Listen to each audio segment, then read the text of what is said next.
할렐루야, 사랑하는 우리 예수님적교회 성도 여러분, 오늘도 좋은 아침입니다. 이 아침에 하나님의 말씀으로 시작하겠습니다. 다 함께 신앙을 고백하겠습니다. 전능하사 천지를 창조하신 하나님 아버지를 내가 믿사오며 그 독생자 우리 주 예수 그리스도를 믿사오니 이는 성령으로 잉태하사 예언대로 처녀의 몸에서 나시고 나를 위하여 고난을 받으사 십자가에 못 박혀 죽으시고 장사한 지 사흘째에 죽은 자 가운데서 다시 살아나시며 하늘에 오르사 전능하신 하나님 우편에 앉아 계시다가 거기로부터 산자와 죽은 자를 심판하러 오시리라.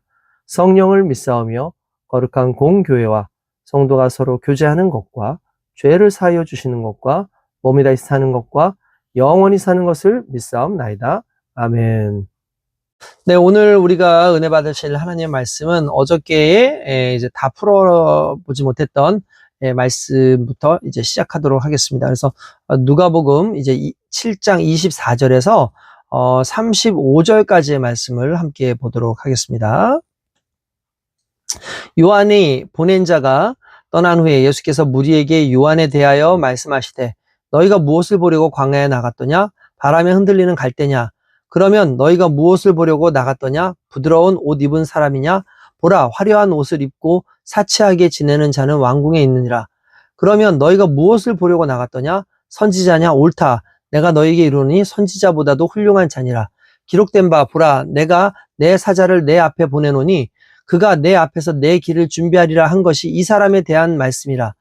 내가 너희에게 말하노니 여자가 낳은 자 중에 요한보다 큰 자가 없도다. 그러나 하나님 나라에서는 극히 작은 자라도 그보다 크니라 하시니 모든 백성과 세리들은 이미 요한의 세례를 받은지라. 이 말씀을 듣고 하나님을 의롭다 하되 바리새인과 율법교사들은 그의 세례를 받지 아니하므로 그들 자신을 위한 하나님의 뜻을 저버리니라. 또 이르되 이 세대의 사람을 무엇으로 비유할까? 무엇과 같은가? 비유하건대 아이들이 장터에 앉아 서로 불러 이르되 우리가 너희를 향하여 피리를 불어도 너희가 춤추지 않고 우리가 곡하여도 너희가 울지 아니하였다 함과 같도다.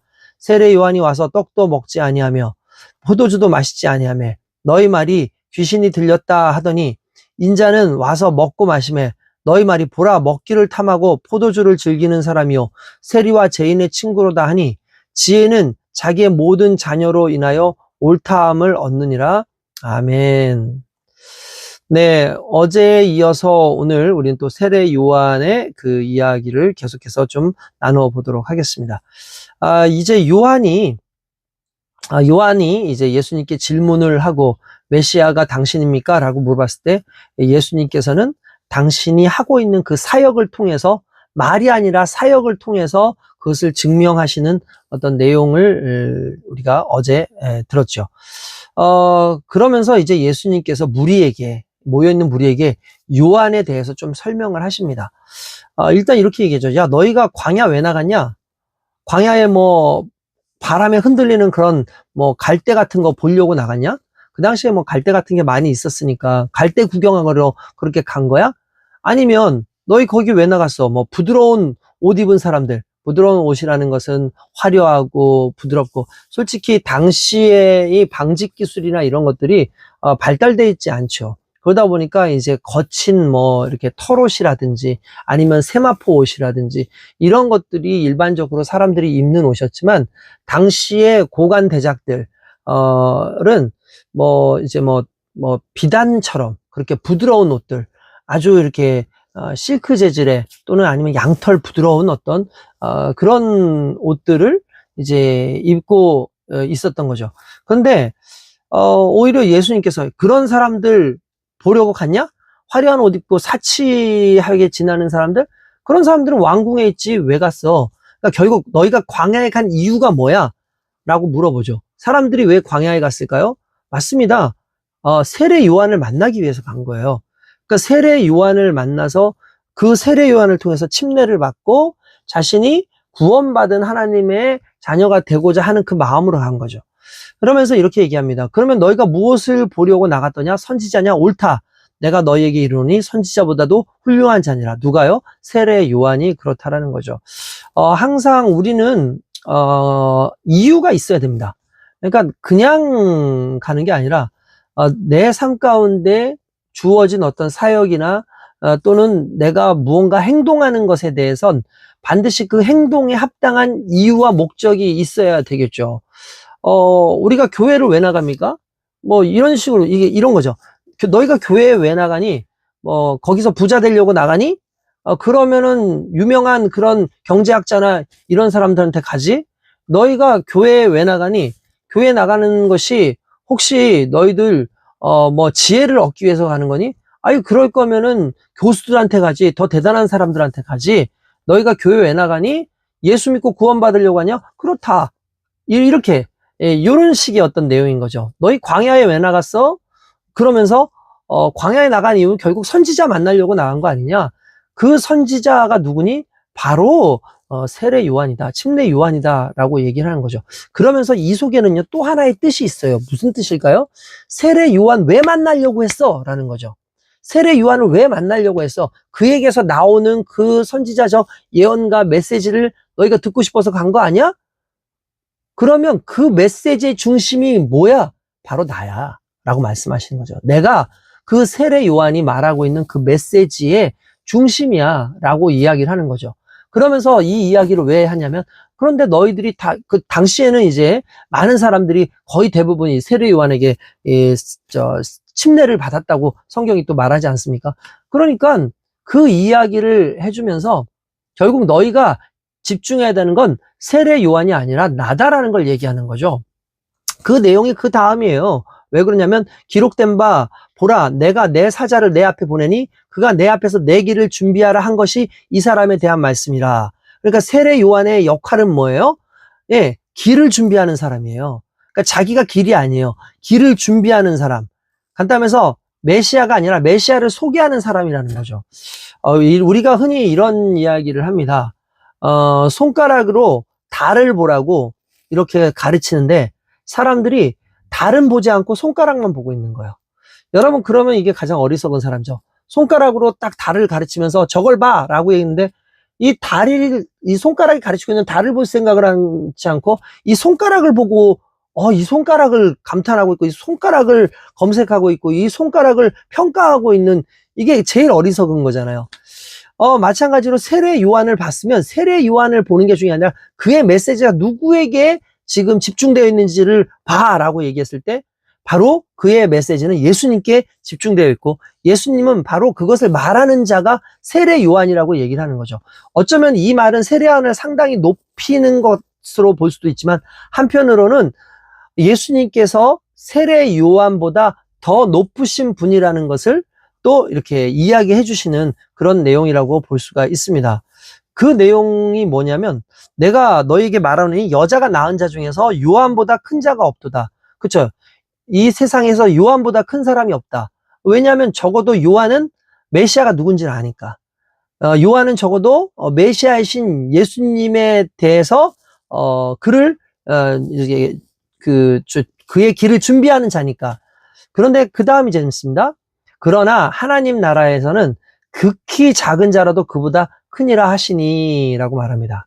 여러분 이게 도대체 무슨 의미일까요? 이걸 좀 더 신앙적으로 해석하면 이런 내용입니다.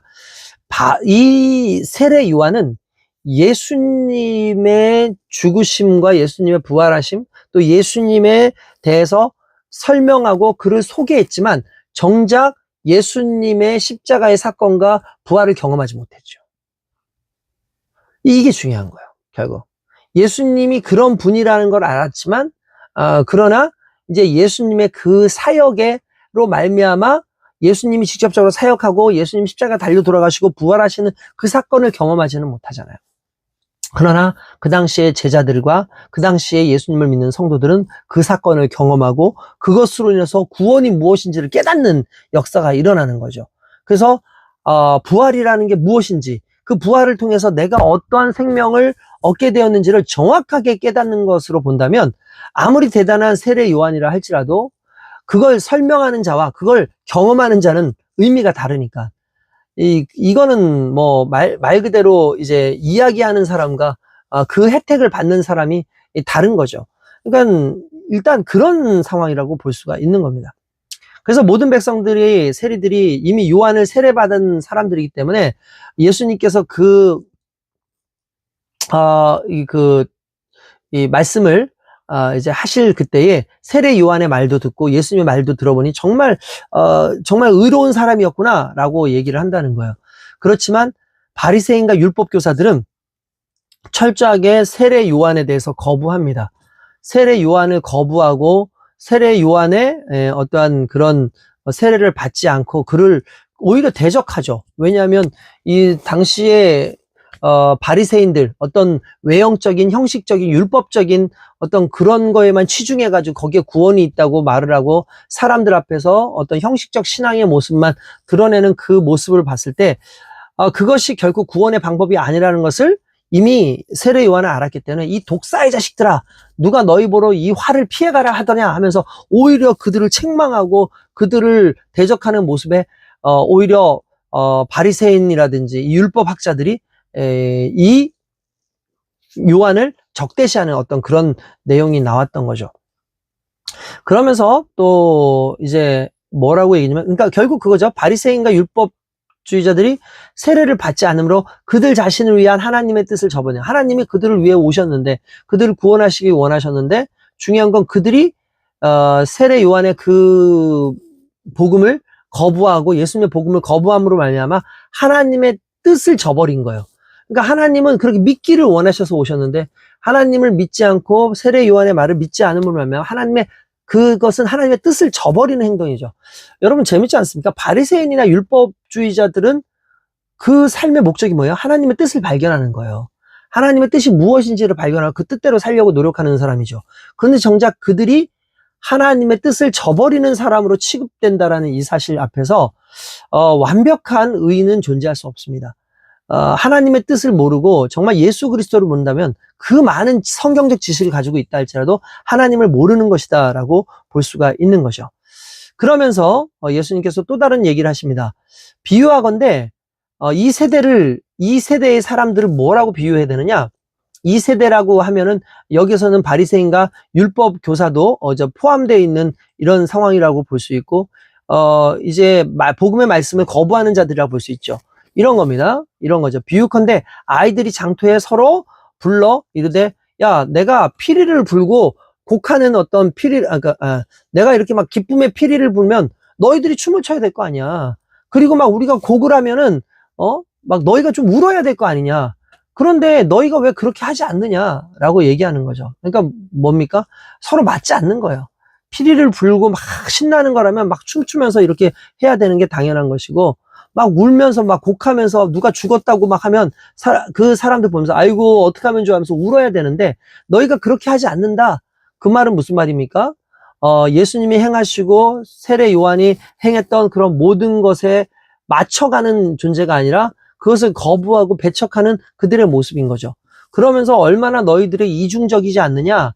세례 요한이 와서 떡도 먹지 않고 포도주도 마시지 아니하며 그러니까 일반적으로 떡도 먹어야 되고 당시에는 물이 별로 그렇게 좀 좋지 않기 때문에 포도주를 이제 음료로 이렇게 식사 때 먹는데 그걸 먹지 않으니까 야 저거 먹지도 않고 저렇게 살아? 어떻게 메뚜기하고 석청만 먹고 살지?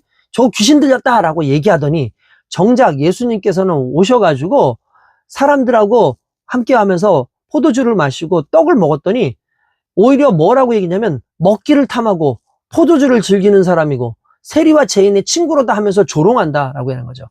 그러니까 이 말은 무슨 말입니까? 어떤 상황이든 어떤 것이든 자기네들의 율법적 어떤 바리새인들의 어떠한 그 형식적 신앙에 꽉 막혀 있는 사람은 아무리 예수님 또는 아무리 그 세례 요한의 그 이야기 좋은 어떤 메시지라 할지라도 이미 듣지 않기로 작정을 한 사람들에게는 항상 꼬투리를 잡을 만한 어떤 그런 부분들이 있다는 거죠. 여러분 저도 그런 생각을 해봅니다. 가끔씩 설교를 할 때 분명히 귀한 은혜의 말씀이고 이것은 성경에 대해서 정확하게 적법한 어떠한 그러한 말씀인데도 불구하고 그 말을 들으면서 오히려 역으로 질문해서 왜 이렇게만 하고 이렇게는 안 하시느냐 그렇게 얘기하는 친구들도 있어요. 그래서 또 이런 얘기를 또 해주면 왜 그럼 이런 얘기는 하고 또 예수님 또 이런 거는 또 하지 않으시냐 그러면서 말 그대로 꼬투리 잡기 위해서 정말 반대를 위한 반대를 하는 그런 이제 신앙인들을 많이 봅니다.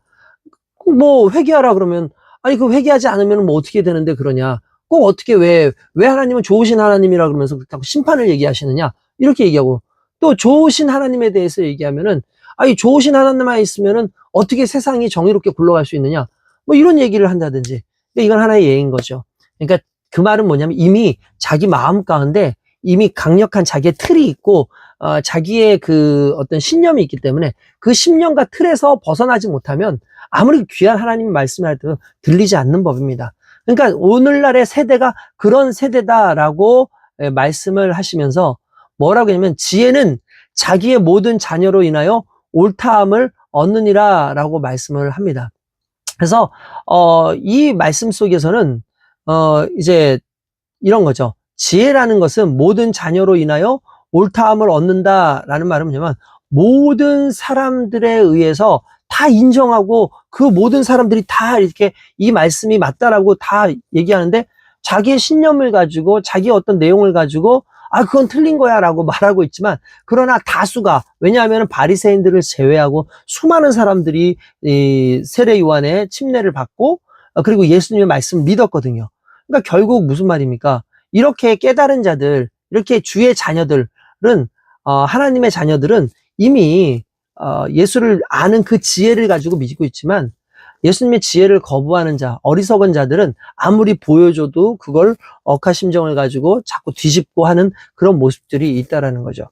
결국 세례 요한의 이 말씀에 집중되어지는 게 당신임을 말씀하시고 이걸 거부하고 있는 사람들의 그 어리석음과 과거의 형식적인 그런 신앙생활에 대해서 적나라하게 비판하시는 또 예수님의 모습이 있습니다.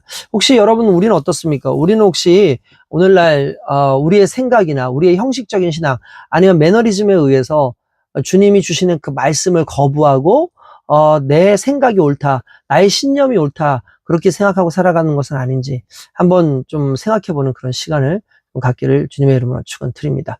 거룩하신 하나님 감사합니다. 정말 예수 그리스도를 아는 것이 예수 그리스도를 경험하는 것이 예수 그리스도를 믿는 것이 결국 예수 그리스도의 지식에 머물러 있는 것보다 더 위대한 믿음의 모습인 줄 믿습니다.